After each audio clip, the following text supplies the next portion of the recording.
ஈரோடு மாவட்டத்தை சேர்ந்தவர். அவர் வந்து குழந்தை இலக்கிய கவிஞர், பத்மபூஷன் பட்டம் பெற்றவர். தமிழ் கலைச்சொல் அகராதியை முதல்ல தொகுத்து அளித்தவர் அவர் தான். இவருடைய பாடல்கள் வந்து இசை பாடல் மஞ்சரியா 5 தொகுதிகளா வெளியிடப்பட்டிருக்கு. இவருக்கு வந்து கர்நாடக சங்கீதத்துல ரொம்ப பெரிய மேதை. இவரோட பேர் வந்து தூரனா இருந்தாலும் பகவான் வந்து இவர் எனக்கு ரொம்ப நெருங்கினவர் அப்படின்னு அடிக்கடி சிறப்பிச்சு இவரை பத்தி சொல்லிட்டு இருப்பாரு. பேரு தான் தூரன், ஆனா எனக்கு ரொம்ப நெருக்கமானவர் அப்படின்னு பகவானே சொல்லியிருக்காரு. இந்த பாடல் மூலமா எனக்கு என்ன புரிய வருது அப்படின்னா, பகவானை எந்த அளவுக்கு அவர் ஆழமா அனுபவிச்சிருக்காரு அப்படிங்கிறது புரிய வருது. எந்த அளவுக்கு அவர் பகவான் மேல ஈடுபாடோட இருந்தாருங்கிறது புரிய வருது.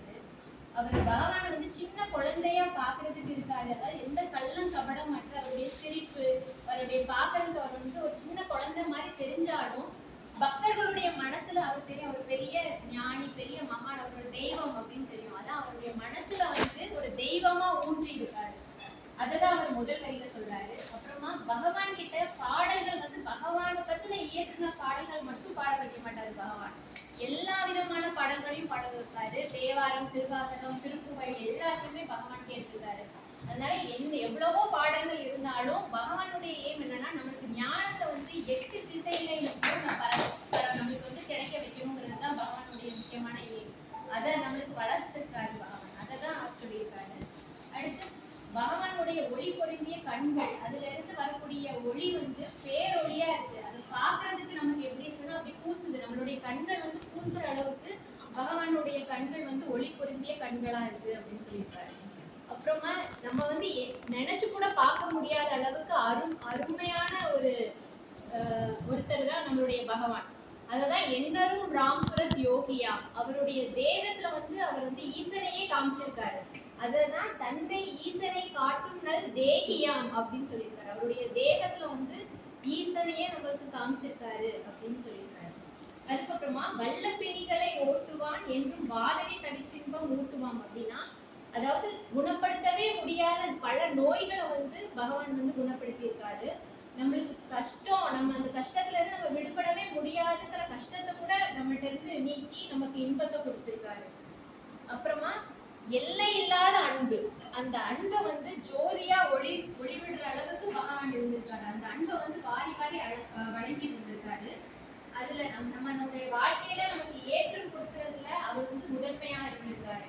இது எல்லாமே அவர் உணர்வு பூர்வமா அவர் உணர்ந்து அனுபவிச்சு எழுதின வரிகள்.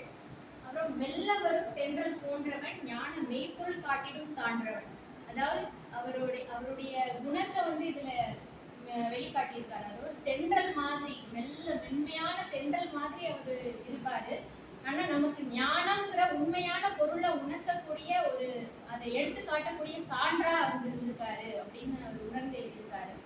இவரை பத்தி சொல்லணும்னா நம்ம வந்து எவ்வளவோ சொல்லலாம். அவர் வந்து வேதங்களுக்கெல்லாம் தந்தை, எல்லாத்துக்கும் முதன்மையானவர் அப்படிங்கிறத உணர்ந்து அவர் வேற யாரும் இல்லை, என்னுடைய தந்தை பகவான் யோகிராம் சரத்குமார்னு சொல்லி இதை முடிச்சிருக்காரு. ரொம்ப சிம்பிளான பாட்டு தான், ஆனா அவர் அவ்வளவுக்கு அந்த உணர்வு பூர்வமா அனுபவிச்சு எழுதியிருக்காரு ஒவ்வொரு வரியும்.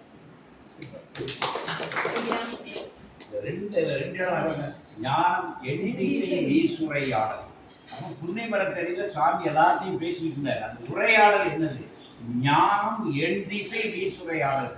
அவன் பேசியிருந்தா கூட ஞானம் தொடர்பான 8 திசையிலும் போகக்கூடிய அளவுப்பட்ட விஷயங்கள் பேசிட்டு இருக்காங்க. நம்ம என்ன எடுத்துக்கிட்டோம், பகவானை பற்றி என்ன நடந்திருக்கிறது? ஞான உரையாடல்கள் நடந்தது.